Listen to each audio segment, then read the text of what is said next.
Queridos irmãos e irmãs, podemos nos sentar para a reflexão. Penso que o termo que mais nos chama a atenção hoje na reflexão é esse que Jesus Cristo diz no Evangelho, sobre a porta estreita. O que você pensa quando eu falo porta estreita? O que vem ao seu coração? Quando eu digo que o caminho do cristão é uma porta estreita, o que vem à sua mente? Talvez as pessoas pensem em porta fechada, né? E Jesus está falando de uma porta estreita, mas aberta. Esse é o tema da nossa reflexão de hoje. A primeira leitura do profeta Isaías, para nós talvez não seja de grande impacto, mas para um judeu daquela época era super impactante. Se tivessem redes sociais naquela época, sem dúvida o número de visualizações da primeira leitura de hoje seria imenso. Por quê? O profeta está falando para um povo absolutamente desanimado, que não sabia de onde poderia vir a salvação. O povo tinha sido deportado para a Babilônia, já tinha vivido aqueles momentos horrorosos da escravidão no Egito, tinha vivido depois um momento de paz com os reinos, né? O reino de Davi, por exemplo, e depois foi para a Babilônia mais uma vez, deportado como escravo. O povo já não tinha esperança de que nada pudesse sair de bom ali, né? E qual foi a resposta do profeta Isaías? Eu colocarei um sinal no meio de vocês. E qual é o sinal, Senhor? A salvação virá de outro lugar. Fut, Lud, Mozoque, Ros, Tubal, Javã e Tarsis, todas regiões que não eram do povo eleito. Deus tirará do meio dos gentios a salvação do povo eleito. E mais, para aquele povo que tinha aprendido de Moisés que o sacerdócio levítico era algo transmitido por família, tinha que ser da família de Levi, da tribo de Levi. O profeta ainda diz lá no finalzinho: como os vossos filhos de Israel levarão eles, sua oferenda em vasos purificados para a casa do Senhor. Escolherei dentre eles alguns para serem sacerdotes e levitas, diz o Senhor. O sinal é que Deus tiraria a salvação de um lugar que eles nunca imaginariam. A salvação que Deus promete no último capítulo do profeta Isaías é uma salvação universal. Padre, o senhor vem falando de porta estreita e agora a primeira leitura amplia. Pois é, a porta, como eu disse no início, é estreita, mas está aberta. E está aberta para quem? Para todos. Essa é a primeira parte da nossa reflexão de hoje. E se quando nós pensamos em porta estreita, nós pensamos em algo difícil, quase impossível de se alcançar, nós não estamos olhando para a porta do jeito certo. Estamos olhando para a porta segundo a estreiteza do nosso coração e não segundo a largueza do coração de Deus. Pensemos bem, hein? Jesus Cristo, quando falou da porta estreita, não nos falou para nos dar medo, nos falou para nos incentivar. Quando nos colocam no trabalho, na família, no colégio, aonde seja, na igreja, uma meta difícil, não se coloca essa meta para que a gente desanime. Olha, passar para a medicina é difícil, hein? E os jovens fazem o quê? Desistem? Não, estudam dia e noite sem parar. Olha, conseguir essa promoção no seu trabalho é difícil. E o empregado faz o quê? Desiste? Não, se empenha cada vez mais. Põe uma proposta pastoral difícil, ninguém quer pegar, assume a bomba. E o padre desiste? E o leigo desiste? Não. Está na hora de estudar, de se especializar, de rezar mais, de dedicar mais tempo. Nada é tão difícil que nós não possamos tentar fazer o esforço. E é isso que Jesus Cristo diz no Evangelho. Nosso Senhor no Evangelho nunca disse que dava o prêmio a quem tivesse o êxito. Jesus sempre disse que dava o prêmio àquele que se esforçasse. Se perseverardes até o fim, sereis salvos. E é isso que nós precisamos. Domingo passado nós estávamos meditando sobre a Assunção de Nossa Senhora, né? Só que lá em Roma, dia 15 de agosto é feriado, então o Papa celebrou no dia 15, certinho. Para mim foi vantagem, porque aí no domingo ele explicou outro evangelho, e eu pude aprender outro evangelho. E lendo a reflexão do Papa Leão de domingo passado, eu falei, gente, ela se encaixa como uma luva para a reflexão também desse domingo. Olha o que o Papa Leão disse e vamos ver se a gente concorda com ele. Ele disse assim: queridos amigos, o mundo nos acostuma a confundir paz com comodidade e bem com tranquilidade. Não é verdade? Às vezes eu converso com algumas pessoas que não são de igreja e nem se entendem católicos, mas vê a gente com coleira, né, de padre e fala, bom, vou falar sobre igreja, né? Padre, não sei o que, e vem falando. E o que as pessoas, em geral, esperam da igreja é tranquilidade e comodidade. Ah não, para mim a missa tem que ser assim. Não tem ninguém que me incomode, não tem ninguém que me confronte, não tem ninguém que me desagrade. Tudo tem que estar tão perfeito, não é? Tranquilidade e comodidade. Olha o que o Papa diz: o mundo nos acostuma a confundir paz com comodidade e bem com tranquilidade.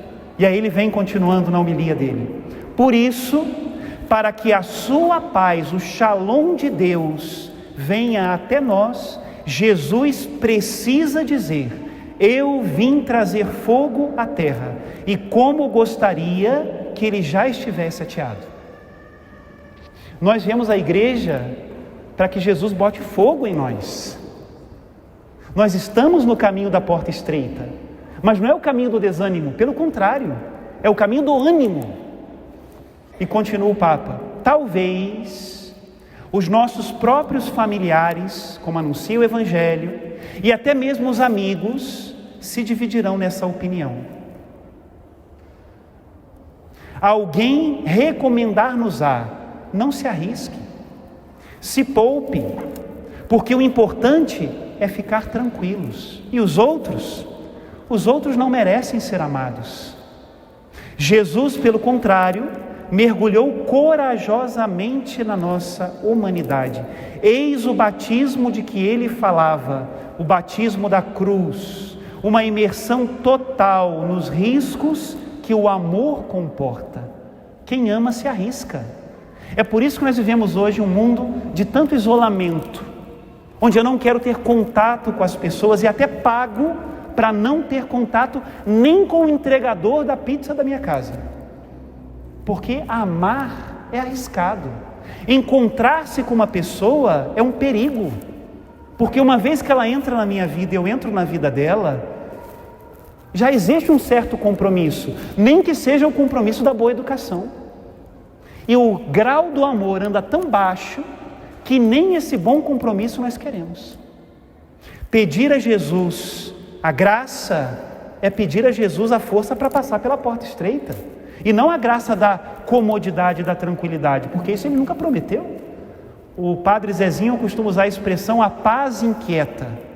Essa é a paz do cristão. Mas ainda continua o Papa aqui, que ele não terminou de dar a costa dele ainda não. Ele continua: e nós, quando comungamos, nutrimos-nos deste dom de audácia. A missa alimenta esta decisão. E agora eu volto para o Evangelho de hoje. Qual é a decisão que a missa alimenta? A decisão de passar pela porta estreita. Jesus, daqui eu não saio, daqui ninguém me tira, daqui eu não tiro o pé, porque eu te amo. Ai meu padre, mas é tão difícil meu irmão, é tão difícil a minha irmã, é tão difícil meu marido, é tão difícil o meu padre, daqui eu não saio. O Senhor não disse da porta estreita para que todos fossem embora. Desiste de uma vez, você não passa. Não, é para que nós nos esforcemos. Nós poderíamos mudar então essa metáfora, não é? A decisão de passar pela porta estreita, de fazer todo o esforço para sermos fiéis, sem confundir comodidade e sem confundir paz com comodidade e bem com tranquilidade. nem sempre a decisão de fazer o bem é bem acolhida pelos outros. Eu acho que essa é uma das primeiras, segundas e terceiras desilusões de quem segue a Jesus. Não é verdade que você achava que depois que você seguisse a Jesus e começasse a fazer o bem, todo mundo ia te dar um tapinha nas costas, dizer que você é lindo, te dar um abraço e falar que estava certo? Olha, como a gente se desilude com isso, não é não? Mas padre, eu fiz tudo certo. Pois é, mas padre, eu tentei fazer o certo, eu sei. Mas nem sempre a gente é entendido não, gente. E mesmo quando a gente é entendido, nem sempre no coração do outro está o desejo de fazer o bem, não. Se fosse assim, Jesus não teria sido crucificado. Tem muita gente querendo o mal. E o diabo se aproveita daqueles que gostam da mentira para engrossar o caldo. Saiamos dessa desilusão de uma vez por todas, né? Não fique você esperando do outro o tapinha nas costas e o abraço. Espere de Jesus. É Ele que está te incentivando a passar pela porta estreita. E é interessante porque a segunda leitura de hoje trata exatamente disso. Meu filho, diz a segunda leitura, não desprezes a educação do Senhor, não te desanimes quando Ele te repreende. É para você e para mim essa palavra. O justo passa por muitas provações, e o injusto também. Nesse mundo ninguém está livre das provações, só tem uma diferença. Quando o justo passa pelas provações, ele sabe que tem um Pai no céu que o ama e cuida dele. E ele aproveita a provação como aquelas pedras de limar, já viram? Que quando elas passam na faca, a faca sai afiada. É assim que o justo entende a provação. Tempo de crescer, tempo de se purificar, tempo de aprender. E o injusto?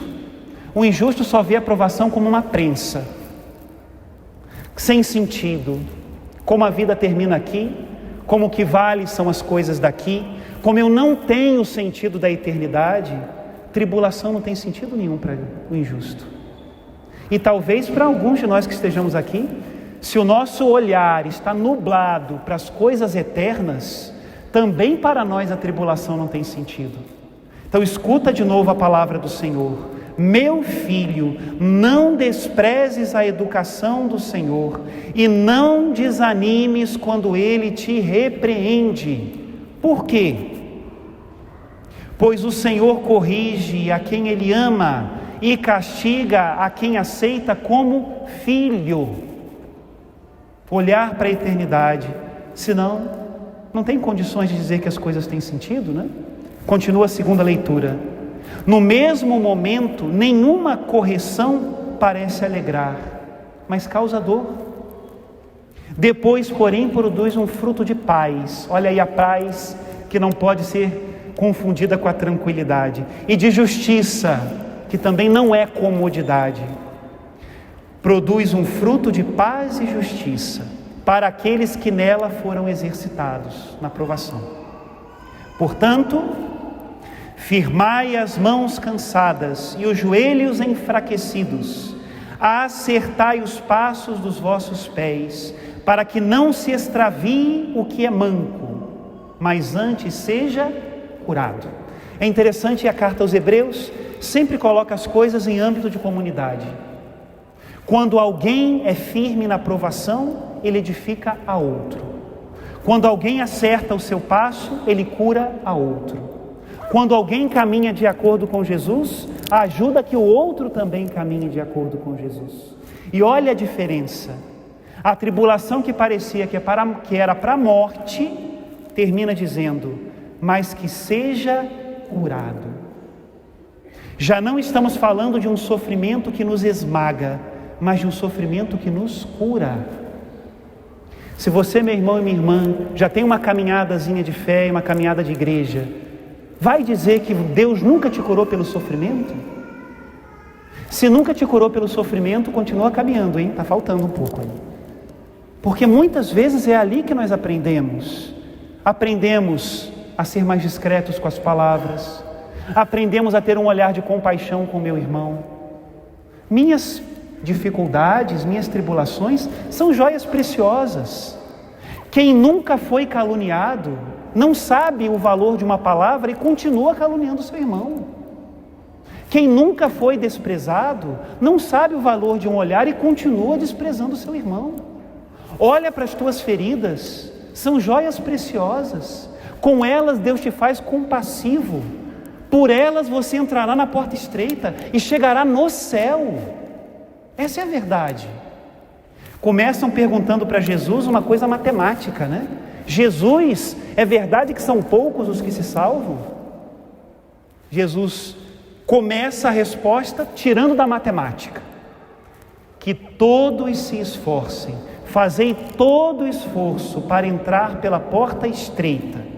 Mas quando ele termina, ele acaba falando de quantidade.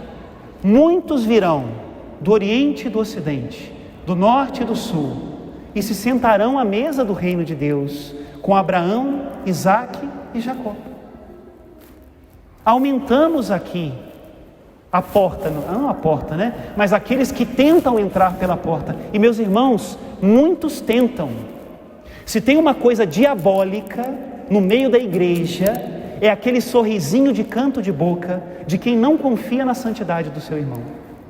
Os jovens, e um jovem procura santidade? Diabólico. Os padres são diabólicos. Os casais, nada, os casais não procuram a Deus, diabólico. Mentira. Se é verdade que muita semente cai em mau terreno, também é verdade que sempre cai a semente na terra boa. E aquela que cai na terra boa produz 30, 60 e 90 por um. Olha em volta. Tem muita semente do reino de Deus crescendo forte. A porta é estreita, mas está aberta. E muitos passam por ela. Estão do seu lado e você não conhece. E são verdadeiros motores do reino de Deus. E talvez eu esteja aqui pregando, porque um de vocês é fiel e a minha vocação se sustenta por você. Eu não tenho nada contra a porta estreita. Se não fosse estreita, nós não nos esforçaríamos. Pelo contrário, eu agradeço a Deus por ela. Eu tenho certeza que só no céu eu vou saber quantas portas estreitas vocês passaram e por elas Deus, pela sua misericórdia, sustentou também o meu ministério. Então louva a Deus pela sua porta estreita. Só não pode ser estreito o seu olhar. Amplia. E nós todos passaremos por essa porta, né? Ouvir sobre a porta estreita e pensar nela fechada e intransponível é reflexo do nosso coração fechado.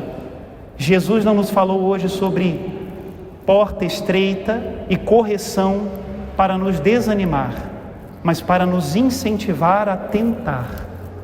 Muitos tentam, muitos passam, nós também queremos passar. Louvado seja nosso Senhor Jesus Cristo.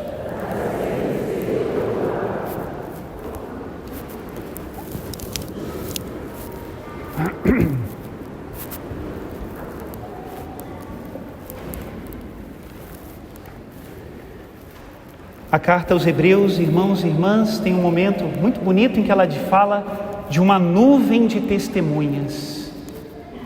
Muitos passaram por essa porta, nos acompanham do céu, muitos estão passando agora, e muitos depois de nós continuarão passando, porque o Evangelho é eficaz e Deus é fiel.